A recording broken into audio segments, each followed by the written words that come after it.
در مؤسسه تحصیلات اساسی رقم 68 ناحیه واسه که خوانندگانش کودکان لولی میپوشند دوره مکتبی آزمون جمهوریوی فروغ صبح دانایی انا همینطور با تیاری خوبی اشتراکچیان دایر گردید. در بخش قرائت شعر نورسان از اشعار شاعران کلاسیک و معاصر تاجیک پارچه‌های شعری قرائت نمودند.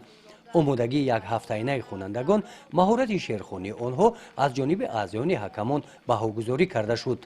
دور یکم آزمون فروغ صبح دانایی گذشته ایستاده است و من همچون رهبر مؤسسه با همراهی آموزگاران و کلکتیو آموزگاران مؤسسه تصمیم گرفتیم که دور یکم آزمون فروغ صبح دانایی را در مؤسسه رقم 68 در میان خوانندگان لولی بچه ها بگذرانیم و ما طی 2 هفته آمادگی دیدیم و بچه ها همه ذوق دارند به همین آزمون با شعرخوانی با سرودخوانی چخلی که در مدت 2 هفته که ما با این آزمون تیاری دیدیم خوانندگان ما تقریبا 2000 مصرع شعر از یاد کردند و در برابر این باز 5-6 داستان های دیگر از یاد کردند.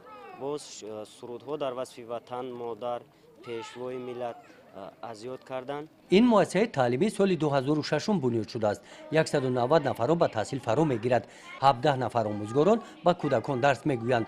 استادان میگویند که شاگردانشان در برابر آنکه حساب را خوب میدانند و سرود و موسیقی ذوق کلان دارند. برای اشتراک خوانندگان در آزمون جمهوریوی فروغ صبح دانایی مأموریت مکتب زیاده از 150 عدد چنین نامگوی کتاب‌های بچگانان را دسترس نموده پیشنهاد خوانندگان گردانیده است.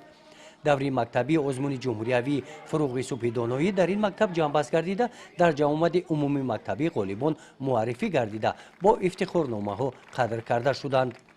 گزارش خواجه نظری خدای نظر ظهورов از ناحیه واسه برای برنامه اطلاعاتی نوید.